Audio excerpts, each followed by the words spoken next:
After passing all the geese, I have come upon the first island in the river. Oh look, an osprey with a fish.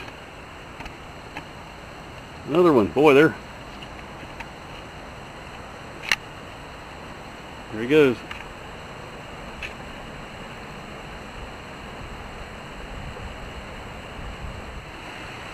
So yes, this is the first island in the river, unless you count all the rocks that the geese and the waterfowl use as resting spots, but this is more of a human-sized resting spot, so I think I'll go check it out. I've just pulled up on the shore of this little island just to take a look around, and first thing I see, beer cans. Yep, seems like no matter where you go, can't get away from the evidence of careless humans who don't care about the earth. There's another one. Well, I care. I'm going to clean them up and recycle them. Well, let's go check out the interior of the island.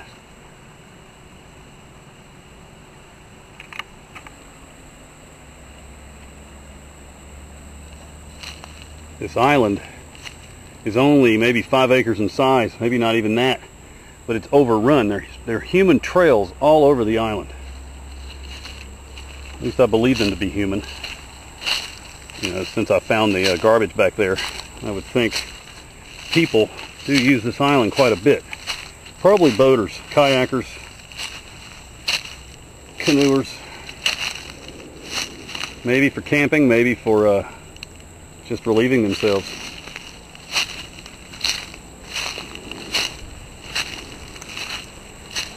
I don't see any evidence of the latter. Something was sitting here and was removed. Apparently a rock, probably. Right here it looks like an old barrel. Very possible that could be a moonshine still. This would be the kind of place somebody would put their still. This would definitely be the kind of place that a bootlegger would put his still to evade capture for sure.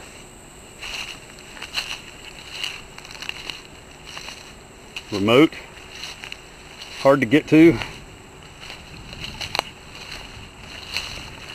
Why don't we get back on the river? I'm hearing some thunder off in the distance, and I hope it doesn't come my way.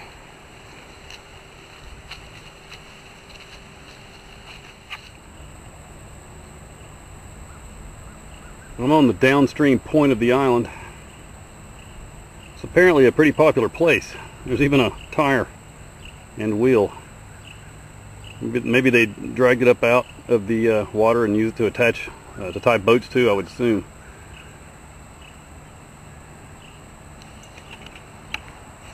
And looking downstream,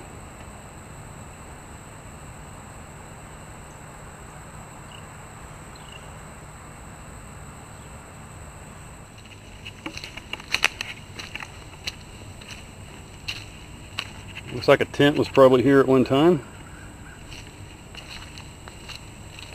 It would have been a great place to stay overnight for sure. Maybe a tent site here. It looks like it's been cleared recently, fairly recently. They put several tents in here.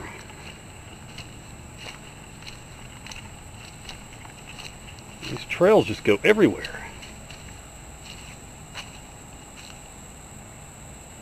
And that one goes back to where I just was a few minutes ago.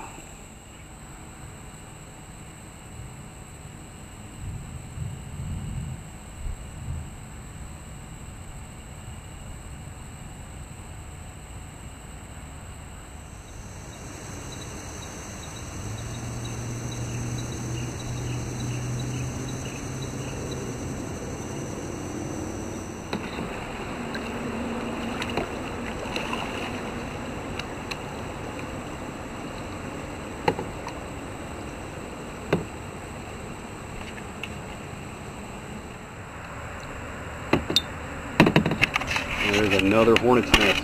Look how close that one is to the river.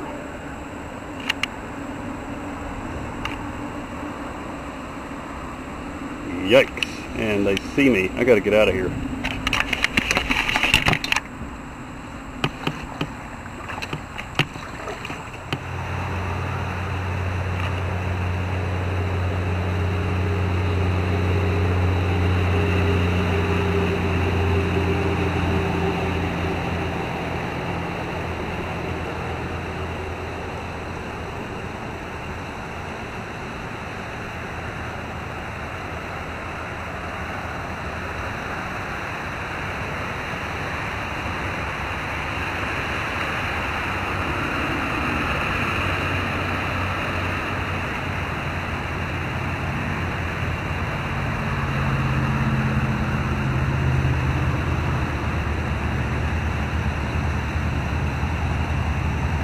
All the noise is coming from Highway 191 over here on the left. And just ahead is the Blue Ridge Parkway, as well as the Mountains to the Sea Trail, which crosses the Parkway Bridge. And my float has just about come to an end. Right around the curve after the bridge is my pull out of Bent Creek.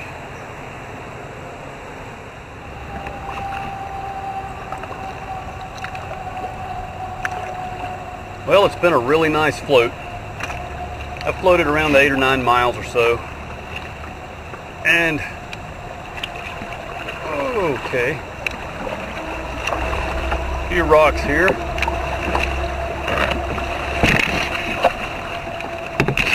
Yeah. And, seen a beautiful section of the river.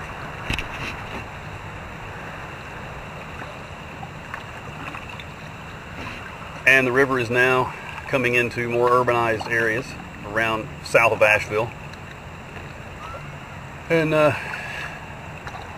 but you know, it's still a very clean river, despite all the little fishing spots that I found with garbage. You know, I'm impressed. We're doing a pretty good job, I think. We need to keep it up, and we need to do better. That's the only way things are going to get better. Someone once said, be the change you want to see in the world. That's what we need to do. Well, here's my pullout of Bent Creek. Tomorrow, downtown Asheville.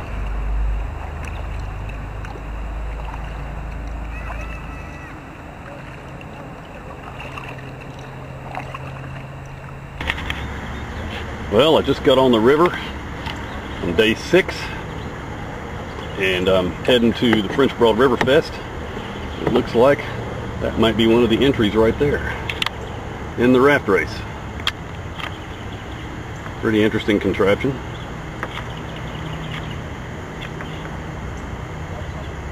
Very cool.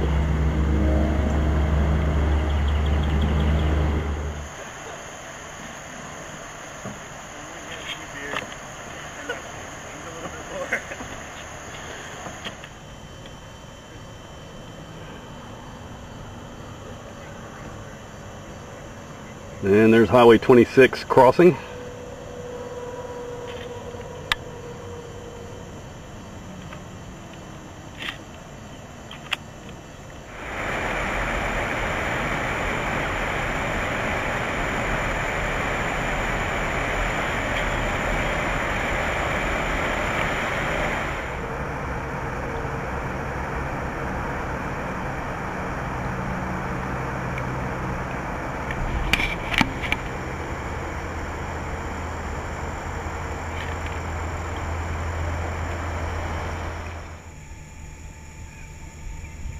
It's very peaceful here on this stretch of the river.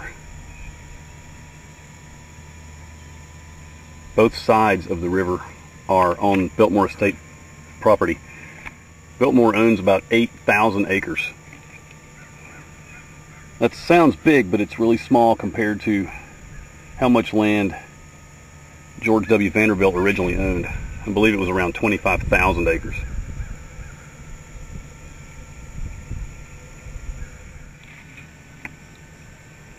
There's the barn and stables.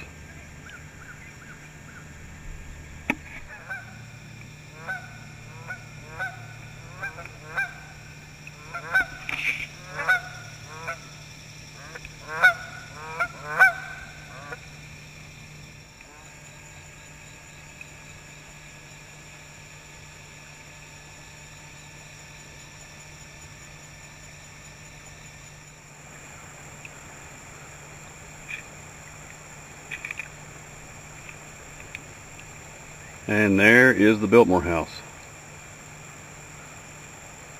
The largest house in America.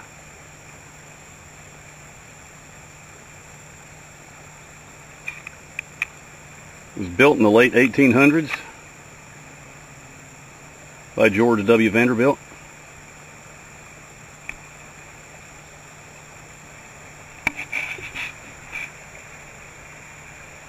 And it is the largest private home in America. And it's still in the Vanderbilt family.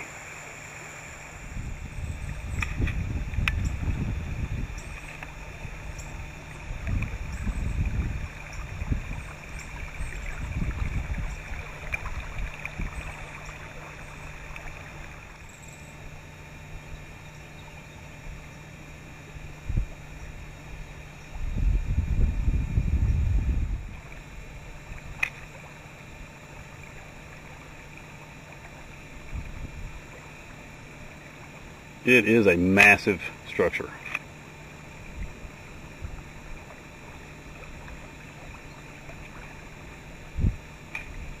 Several things about the Biltmore house are just unbelievable. Like the fact that it has a 70,000 gallon indoor swimming pool. A bowling alley. I mean, just think about that for the late 1800s. You know, that's just unbelievable. Look at this river. It sure is beautiful. You never know we're about to float into downtown Asheville.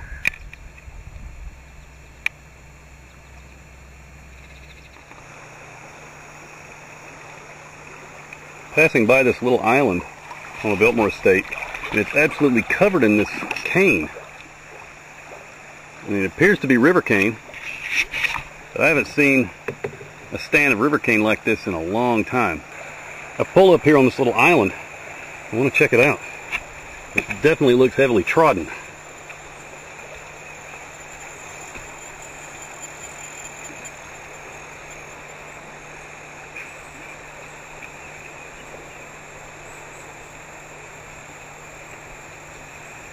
It looks like evidence of humans leaving their mark. Not a good thing.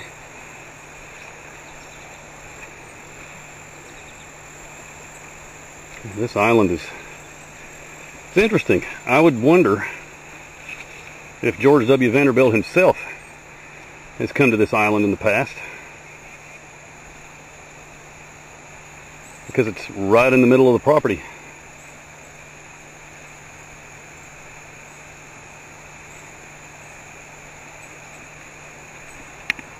Lots of waterfowl probably hang out here, maybe even roost here at night. Geese, most likely.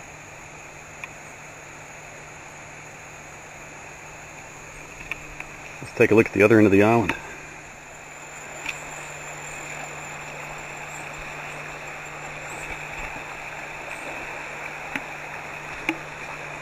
It's really two islands. During high water, this little channel here, this little isthmus, would be underwater. Go up into the river cane.